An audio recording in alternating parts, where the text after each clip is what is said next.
How we started was basically parents asking what they can do with their kids once they finished state education at the age of 19. Um, from the special needs point of view, after they finish school, there's not very much for them to go on to. So we were looking at setting up a provision that provided, alternative education, looking at qualifications that would benefit those groups.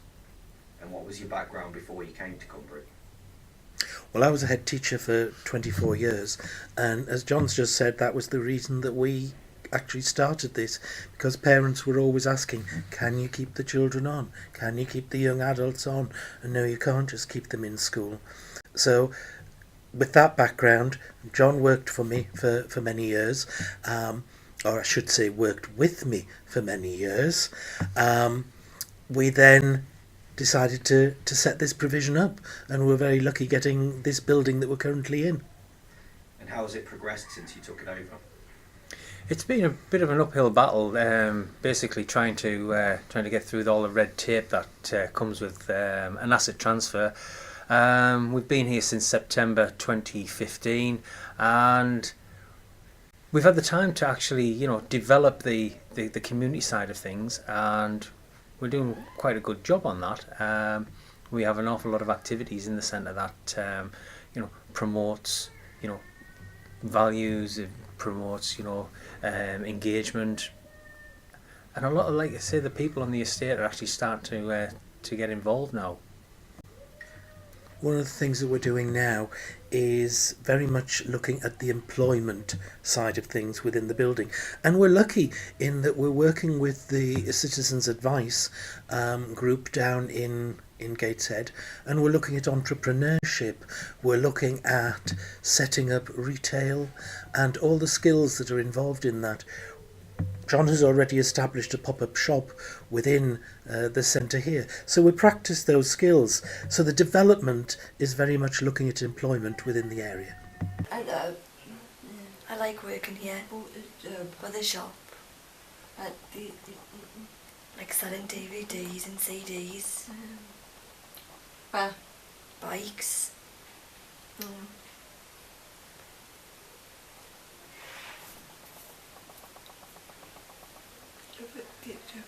I work in the shop. I paint and draw.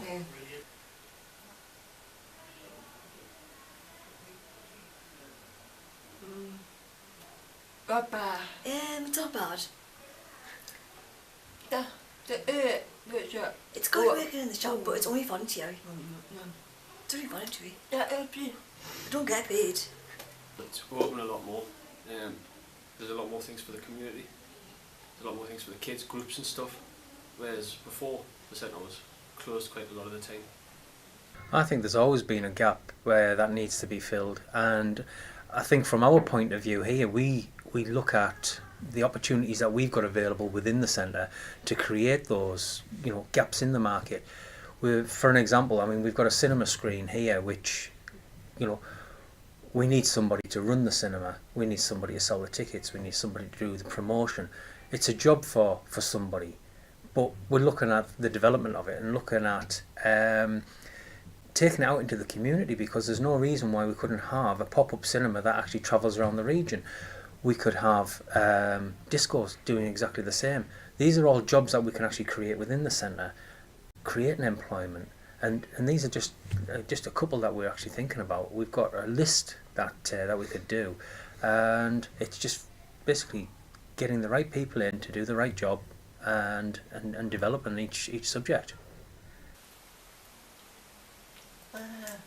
Yeah, definitely. It's really good. Makes me have to get ready, make sure I go to work, and that helps. It does that, a lot of nice people. I want to work more work, like full time in the future. I want a new job. Or do you do this voluntarily? This is voluntary. So you don't make no money out of it, it's just for the love of it.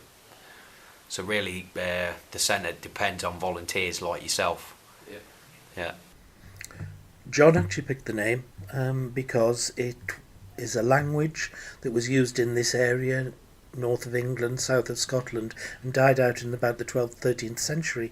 And we believe that everything we do is to do with communication, whether it is through signing, whether it's through a picture exchange using photographs for people to make choices, or whether it's through the spoken English. That's how we came up with Cumbric. When we first arrived, I think there was about 42, 43 people who would use the centre, 5 groups in all, and over the period of time that we've been in, since getting the access to the building, it's up to 25 groups now, and in excess of 300 people a week using the building. And that's because people want to be part of this. They want to get involved, they want to know what's going on, and they don't want to miss out.